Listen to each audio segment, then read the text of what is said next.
that as we are staring at potentially a very long and deep recession, those qualities, being agile and adaptable and affordable, will be absolutely key. Now, during my time as a business journalist and also now as an investment analyst, people keep asking me about what kind of recession we are facing. How long will it last? What would be the shape? Now, there has, of course, been a lot of talk about this 90% economy, that really there will be a drop of around 10% of economic output in the medium term, which will have absolutely major repercussions for everything that we do. There's also been a lot of discussion about the shape of any recovery. It's a bit like playing Scrabble. Will it be a U-shaped or a V-shaped or an L-shaped or even a K-shaped? Well, the problem is the only thing we know for sure is actually the first part of that shape, which was that really deep plunge, that 20.4% contraction in GDP for the second quarter. Ever since then, since May, there's been a fragile recovery. There was lots of hopes, of course, that with the reopening of the economy, it would get a lot better much more quickly. Of course, the Eat Out to Help Out scheme has helped. Also, we've had people returning to the high street and spending again, but it's been a real wobble. And that's because of this crisis that we've seen in consumer confidence. Consumer confidence is absolutely key. Household spending makes up 63% of GDP. So trying to get people spending again is absolutely vital for the recovery. And this is where the furlough scheme unwinding is going to be extremely important, because it is feared that as people drop off furlough, they'll go into unemployment. And the Office of Budget Responsibility is predicting that, in fact, there could be a spike to 12% in unemployment before Christmas. So that really does show that if there is to be a V-shaped recovery, it's going to be extremely wobbly indeed, and can quite easily tip into a W shape. Certainly, if another lockdown is imposed across the UK, and we've already seen those restrictions being tightened right now. And in fact, the shape of the recovery in towns and cities where there have been local lockdowns certainly does look like a W. However, there is also a lot of speculation that, in fact, what we're looking at is a K-shaped recovery. So what's a K? Well, it's two paths diverging, showing the sectors that really are profiting from the pandemic, or at least managing to bounce back, are those that are seriously lagging behind. So we've seen the likes of Amazon, the online shopping giants, reap huge rewards during this pandemic. Even though it set aside billions to pay for added costs, its latest results show really, really bumper profits, and it's expanding, taking on another 7,000 staff here in the UK, just permanent, and another 3,000 at Christmas. We've also seen Iceland today say they're going to take on another 3,000 people because of this shift to online shopping, and they're capitalising on that. On the other hand, of course, we've seen the restaurant sector, hospitality really struggle. The entertainment business as well.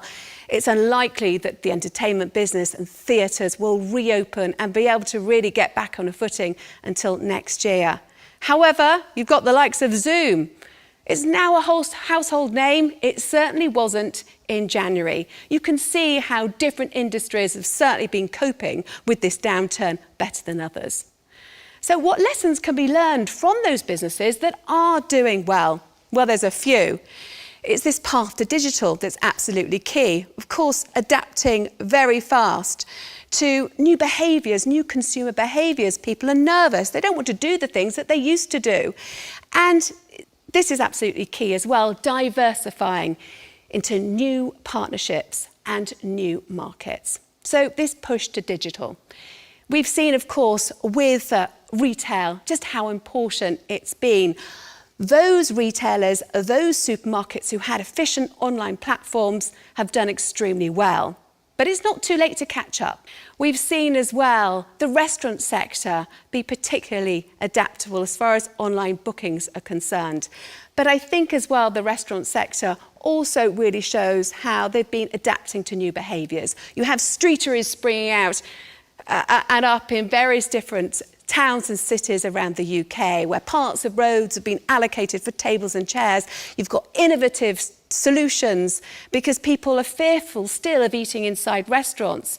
2 in 5 people say they feel comfortable with dining inside a restaurant at the moment, but still 3 in 5 people aren't comfortable. That is a huge headache for the hospitality sector. What do? Well, they put pop-up booths, which are waterproof with a castaway theme. They have retractable shutters coming out from their shop fronts. They borrow space from their next door neighbours. They're adapting, they're thinking, what do our customers want? How are they going to behave?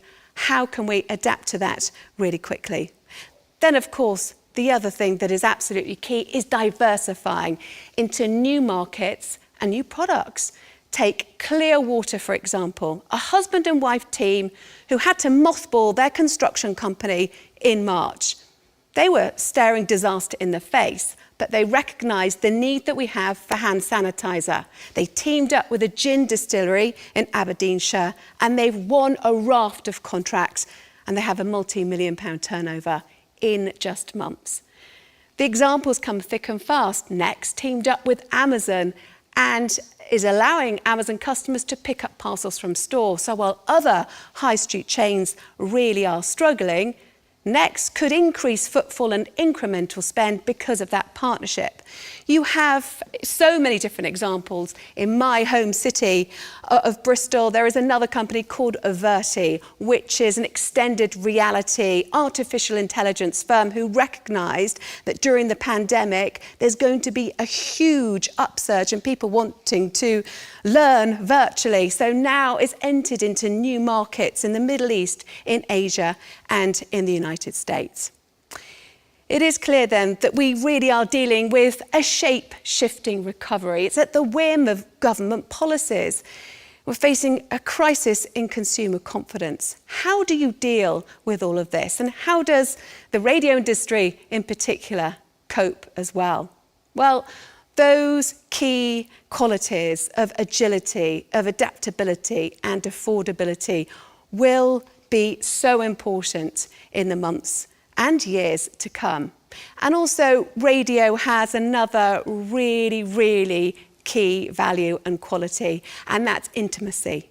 Now, I have worked in broadcasting for 2 decades. I've gone from the studio in Wiltshire to broadcasting to millions over the BBC World Service, but still the quality is there. It's that intimacy that you build up with the audience that really is unique, I think. And as people listen to the radio more at home, download podcasts, drive time might have fallen off a little bit because now so many people are working from home, but still demand for radio is going up and up. And I think that the industry really can capitalise on this. It's unique, and the trust built up between that voice and the radio listener is absolutely key and absolutely vital for the industry going forward. Thank you.